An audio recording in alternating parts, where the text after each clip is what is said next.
So this is my 42nd year as a teacher. Started as an English teacher and a lacrosse and football coach and a dorm parent at an all-boys boarding school. And eventually I became a head of 2 different schools, and now I'm the head of an association that represents schools, private schools, independent schools all over the country and the world.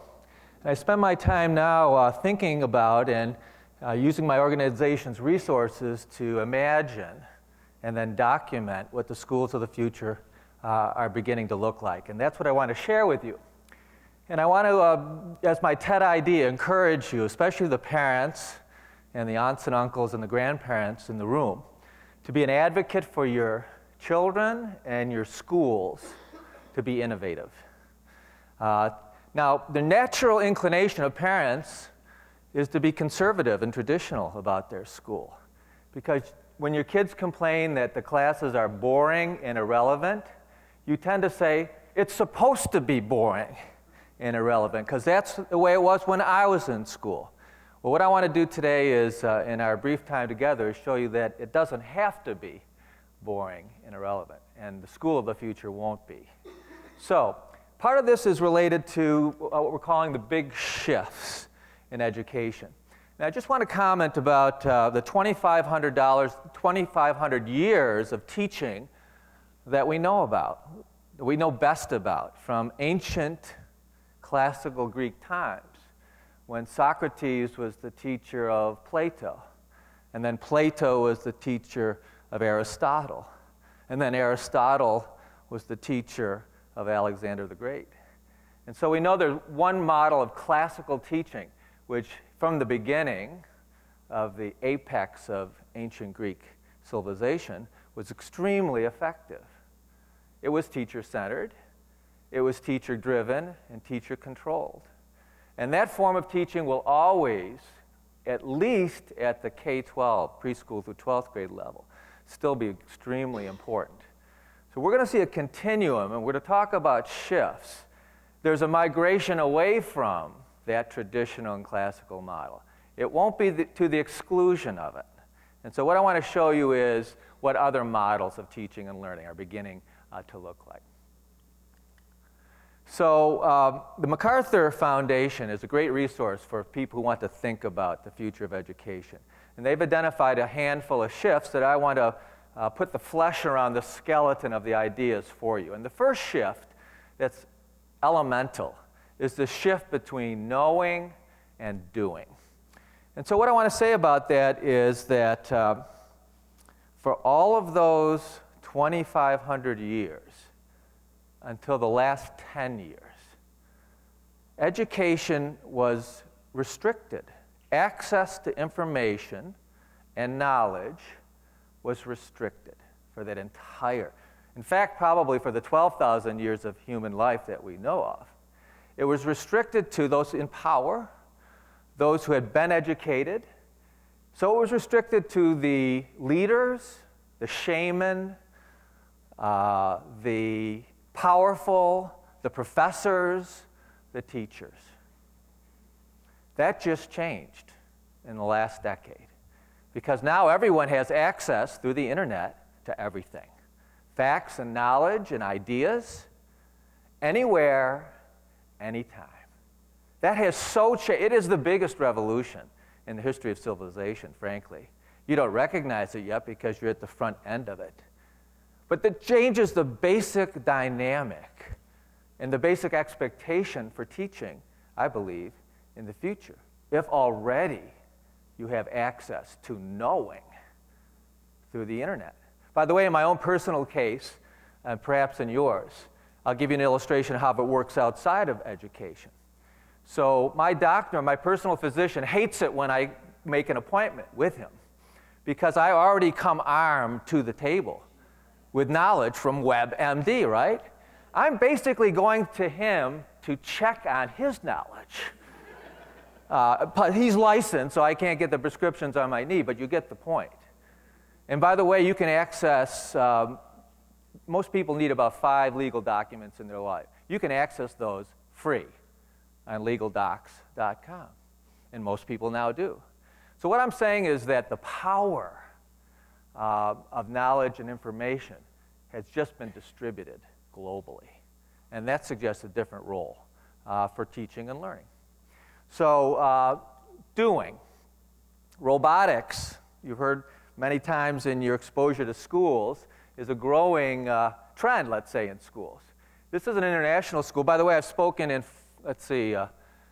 34 states and 32 countries. So I've seen schools all over the world. So the examples I'm going to cite to you are the most interesting in this new paradigm that will develop with these shifts. So this happens to be an international school. And these are young kids. These are 3rd and 4th graders on teams, collaboratively taking on a fairly sophisticated STEM task: science, technology, engineering, and math. In this case, their robot, they have to build and program to find its way through a labyrinth, and at the end of the labyrinth, toss a ball in through a hoop. Now, I just want to say to the parents and the grandparents in the room, you want your kids to be in a school where 3rd and 4th graders have that level of sophistication. And I'd like to say to the educators in the room that this embodies even a greater shift for us to this extent. For all these centuries, and actually millennia, for the 1,400 years of universities, let's put it that way, we have organized knowledge in subject areas, as if the subject itself were the end game. Well, that's actually going to change in the future. Subjects will be in the service of creation, right? We'll still teach science and math and technology and engineering, but not as an end in of itself, but in the service of having kids actually create something, do something with the knowledge. This is a very big change. So at the more sophisticated levels, here is a independent school in Massachusetts, Falmouth Academy. Their competition a couple years back was to create a submersible robot. And the trial was to send the robot in a dark pond, retrieve an object on the bottom of the pond, bring it safely back to shore. So if your junior in your school could be on a team that could do that, this is extremely sophisticated, an engineering and mathematical task, right? If your kid could do that, where would she be going to college? Well, it turns out the captain is in MIT now, because he and his team, actually right there, were so well educated by the subjects that they learn in the service of actually doing something, producing something, creating something with the knowledge. And one of my favorite examples, this is an inflatable donut grenade launcher. And the better example that I want to use is a Snowball grenade launcher, because it sort of captures the theme of the day today for me. And the theme is you want to be in a school where there's so much excitement about learning that the whole school shows up for certain academic events, not just artistic and athletic events. So a signature event for one of our schools is the Snowball grenade launcher competition. It happens to be a 6th grade event, so there are multiple teams lined up in the driveway or the parking lot of the school. And here's the final exam. It's pass-fail. The head of school agrees to drive his car across the parking lot at a prescribed speed, right? And so team by team, as the cars are going by, the snowballs get launched. And you pass, your team passes, if, of course, you hit the car. Now, all the excitement occurs because the head agrees to leave the windows down in the car. And so if the team hits the head in the head with a snowball, the team gets an A+. So the whole school shows up, all the parents show up. It's a big deal.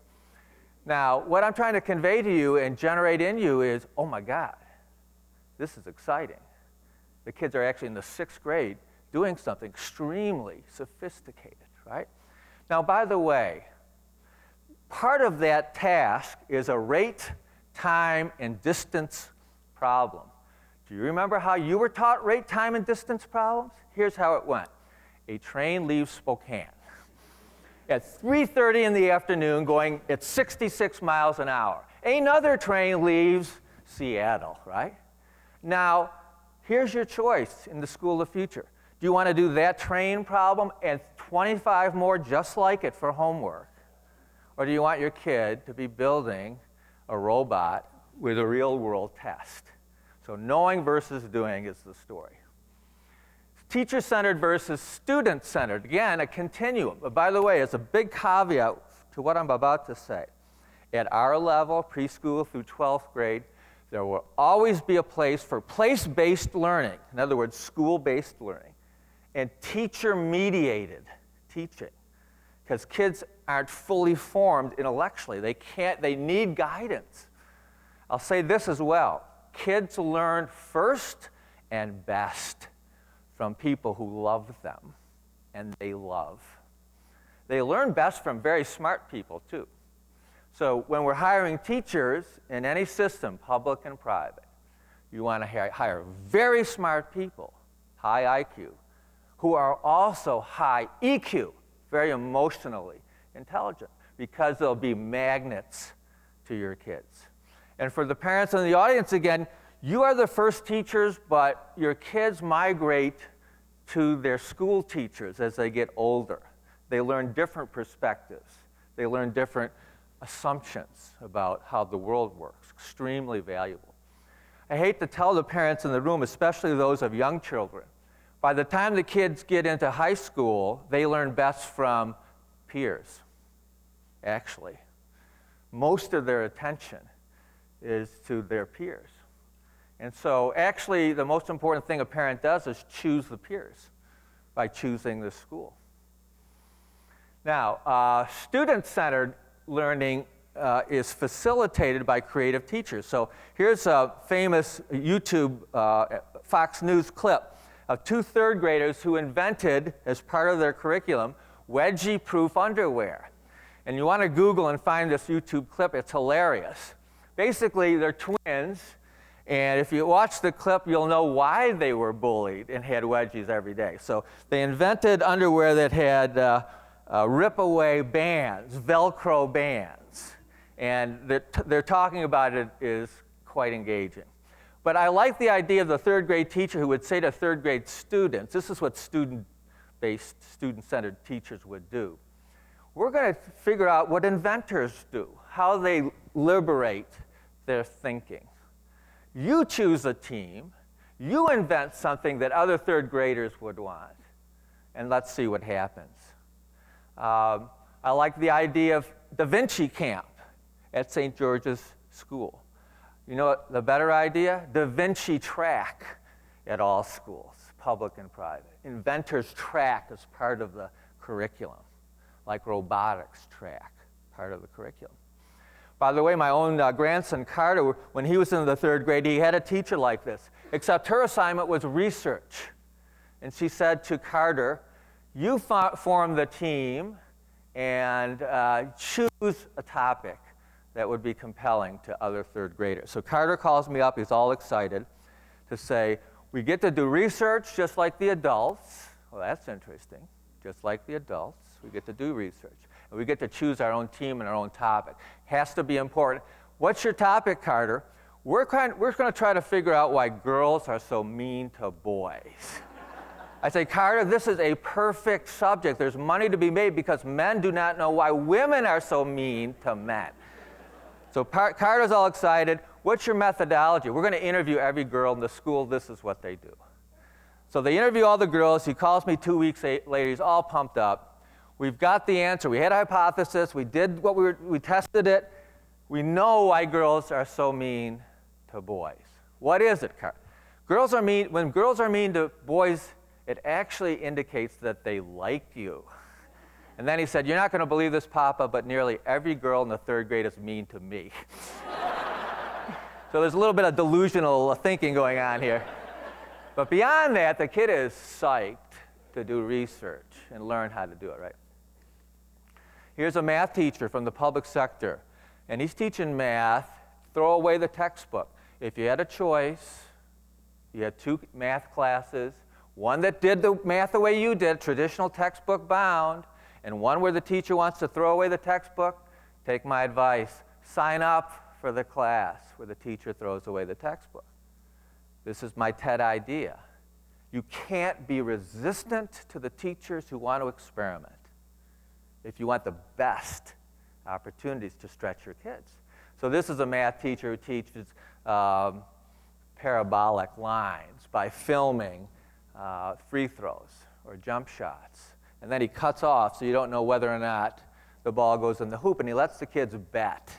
And is this curve, can you project this curve? Will the ball go into the hoop or not? So all of a sudden, he's got the whole class in his hand, right? Dan Meyer is his name.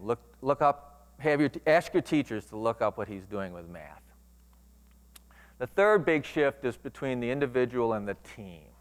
All of America, our whole culture and mythology is rooted in me, the individual. This is just actually very different if you actually do travel around the world and have some understanding of other cultures, especially in the Far East. It's not about me, it's about we. So be that as it may, our culture is steeped in individualism. It's all about us and our rights as opposed to the collective and our responsibilities. Now, it turns out that too much of that produces people in the workplace who are impossible to work with. Too little sense of collective responsibility and teaming produces people who actually don't contribute. So here's the big shift that I want to tell you about.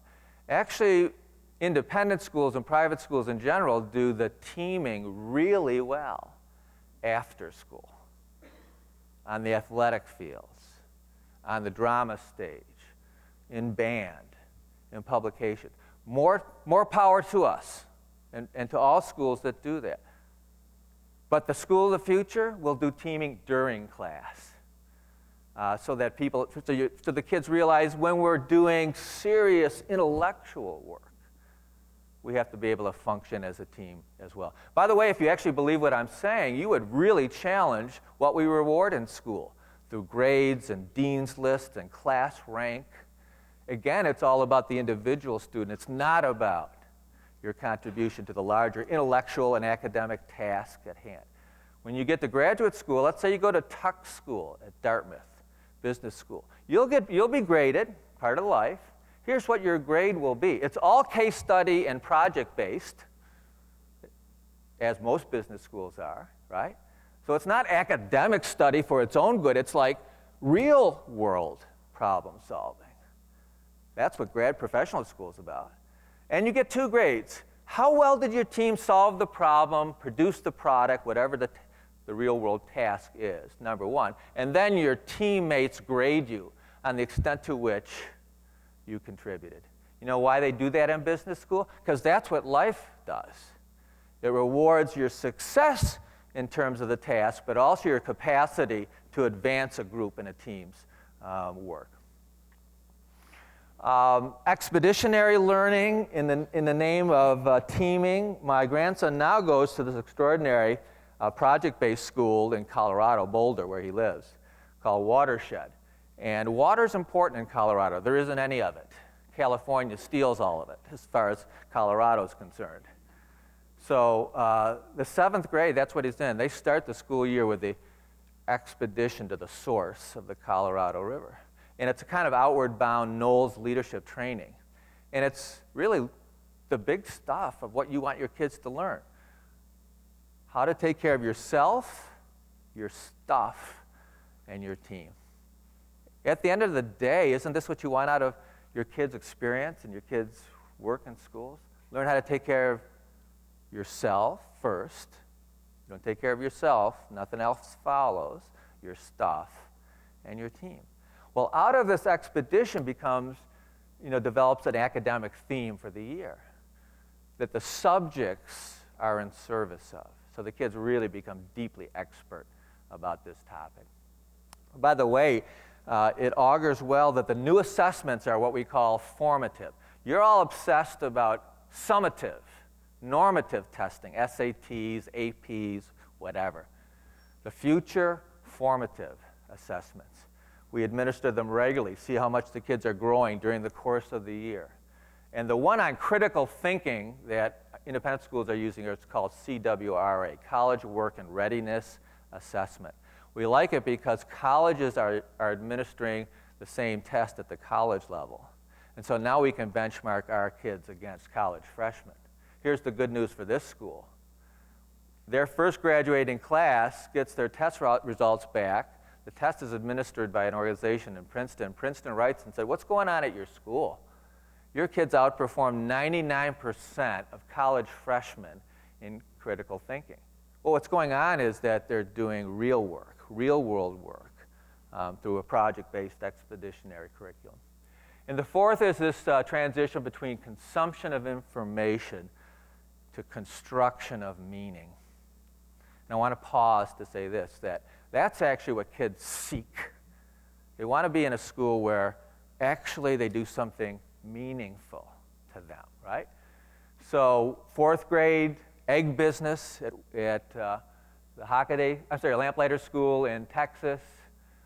Sixth grade forensics. Every year the faculty member creates a crime and the kids go into CSI mode and they start doing the science of forensics.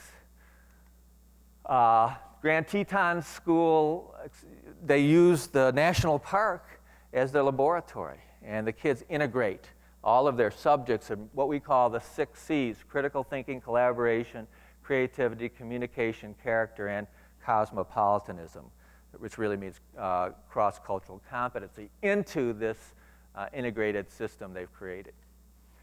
Moving the classroom outside, farm to table we call that. We're accustomed to be inside. School should be outside. How do you bring the outside to the inside? You do it farm to table. And then design thinking. This is Nueva School, an elementary school in California, where they take the ideas of IDEO, maybe the world's most famous design firm, and they create their own design labs with 3D fabricators. So they can take design ideas and create prototypes that you hold in your hand, as this little girl has in her hand. NAIS's version of this is something called Challenge 2020. We invite all the schools in the room to pay attention to it and to apply through our website.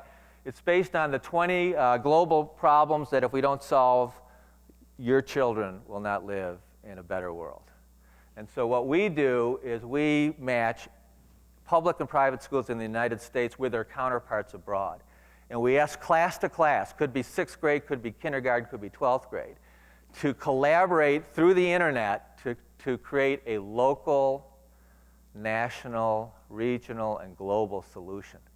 So this is the kind of stuff we get. This is a 8th grade in Massachusetts that wanted to take on poverty and the water deficit in Africa. So they imagined a solution that merged a rolling suitcase with an igloo cooler, and they called it the water walker. Reminds me of the kind of thinking that we saw from Picasso, divergent thinking. This is his famous sculpture, The Bull. He found a rusty bicycle seat and a rusty set of bicycle handles. He welded them together into the bull.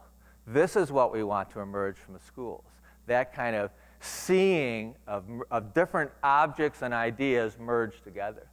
Or this class, a 6th grade class in Denver, they took on the problem with a school in Tanzania of the rural poor children dying of malaria. Now we know the solution to malaria, nets. But if you're in rural Tanzania, children don't have beds. They sleep on the ground and they kick the nets off. So what these kids realized was that what kids love to do is crawl through tunnels, because that's what they loved to do when they were small at McDonald's.